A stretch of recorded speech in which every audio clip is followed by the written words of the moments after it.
First of all, before I begin, thanks very much for having us come in. I went to Carleton. I graduated from Carleton with a degree in, it used to be called English Literature. I think they just call it English now. And I actually used to bartend on campus at Oliver's for years and years and years. So I'm just a regular person like anybody else. And I've been in Ottawa for about 13 years now, and just the poetry led to some notoriety, and that notoriety led to opportunities, and those opportunities led to more poetry, and the cycle continues. So I consider myself to be extremely fortunate to be someone who does what they do. I've got a couple of championship titles, that's wonderful. But being able to travel, being able to connect with lots of different people, and being able to be admired and respected and perhaps even loved for what you do is a pretty fantastic thing. I can't remember the last time I had a nightmare. I sleep very well every day. You know, there's a lot of people that take pills before they go to bed because they're worried about how much money they make. I don't have that problem. So the first piece I'm going to do is a poem that I wrote for the 2007 CBC Poetry Face-Off. Back in the old days of Radio Freedom, we used to have a thing called the CBC Poetry Face-Off, and it was a 4-minute competition. There was 5 poets selected from like 13 or 14 different cities in Canada, and they would give you a topic, and everyone would write a poem. You got 4 minutes, and they would play it on the radio, and then the winner would be played on the radio again, and they would have like a national contest to see who won.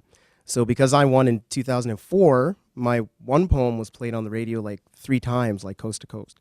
And then they invited us back in 2007, and then in 2008, they said, no more. Or was it 2009? 2009, they said, no more. No more Poetry Face-Off. No more. And everyone said, why? Why not? How come there's no more Poetry Face-Off? And they said, well, there's not enough poets in the Ottawa area for us to justify having the Poetry Face-Off. But we just had the National Festival here. You know what I mean? So I think it might have had something to do with freedom of speech, but I'm not really sure. So this is a piece that I did in 2007, and I dedicated the piece to a sweatshirt that I bought in 2006 from a store called Big Bud's. When they went out of business, I bought this beautiful, amazing Nazi sweatshirt. It had the swastika and the Iron Cross and everything. It was fantastic, and I'm like, what the? How is this possible in 2006 that I can buy a sweatshirt for a toonie, even though these Nazi symbols are illegal in Germany and the Netherlands and France and England and in America, all the southern United States? It's completely illegal even to make it, and I bought it in Canada for $2, and I paid my tax on it. And I looked at the label, and the label said, made in Canada. Here's the poem. You know that Canada has joined the New World Order? You'll need a passport and a retinal scan so you can cross the border. We train our troops in the snow and send them to war in the sand. They're little lapdogs doing the dirty work of Uncle Sam. Support the troops, yes. Let's have a draft. We'll make history with the military, but ignore the lessons of the past. Fourth Reich foreign policy says, shoot first, think last. Peer pressure in the war for terror, we can have our own Vietnam. Peacekeepers?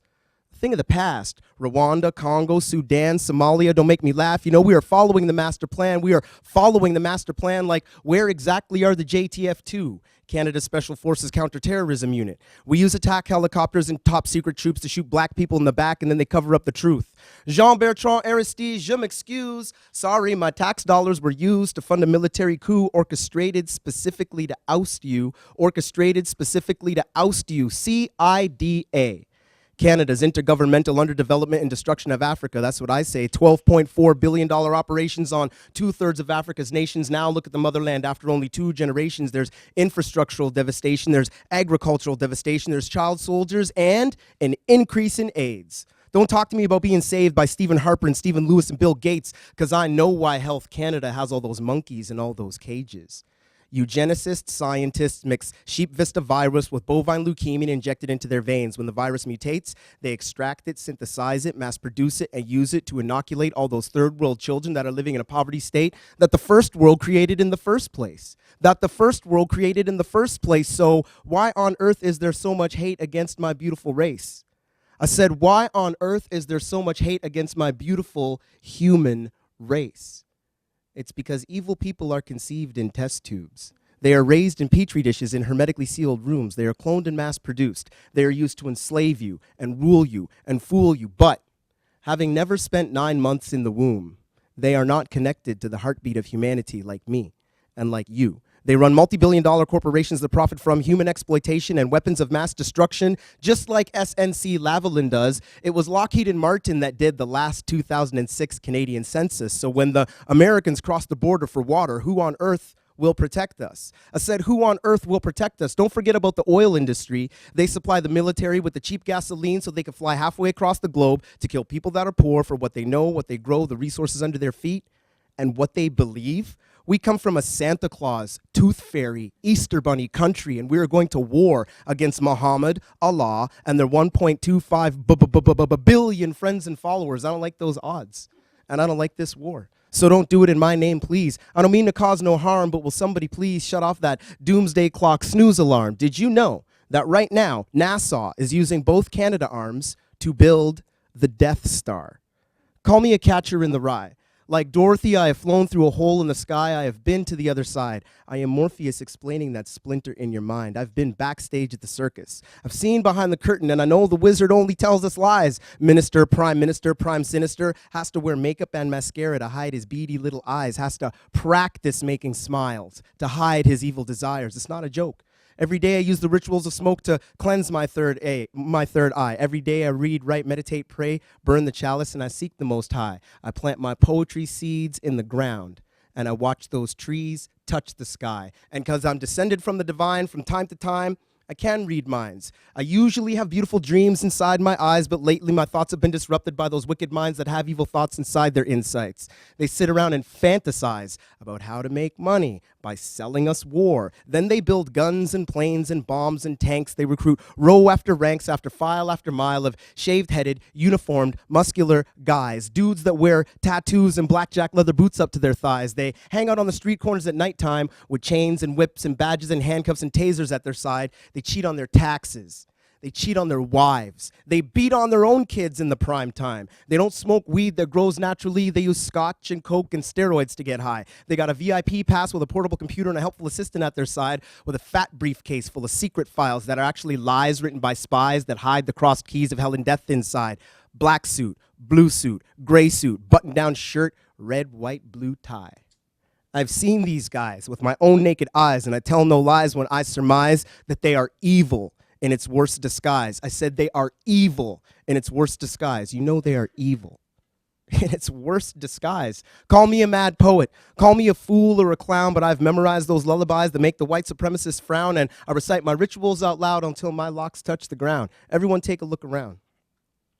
Look at the faces of the people that are in the room here right now. Everyone that's in the room, take a good look around. 40 years from now, if the human species is still around, everyone's going to have kinky hair, and everyone's skin is going to be black and brown, and there's not going to be anything except for inbred cartoon characters whose eyes are completely round. They say the beautiful are not yet born, but when I look around at the faces of the babies in the strollers in my town, the children who will unify humanity are already here and now. So the nonsense of supremacists and Babylon's bombs will be drowned out by the laughter of the beautiful children and the cheers from the poetry crowds, by the laughter of the beautiful children and the cheers from the poetry crowds, by the laughter from the beautiful children and the cheers from the poetry crowds. Thank you.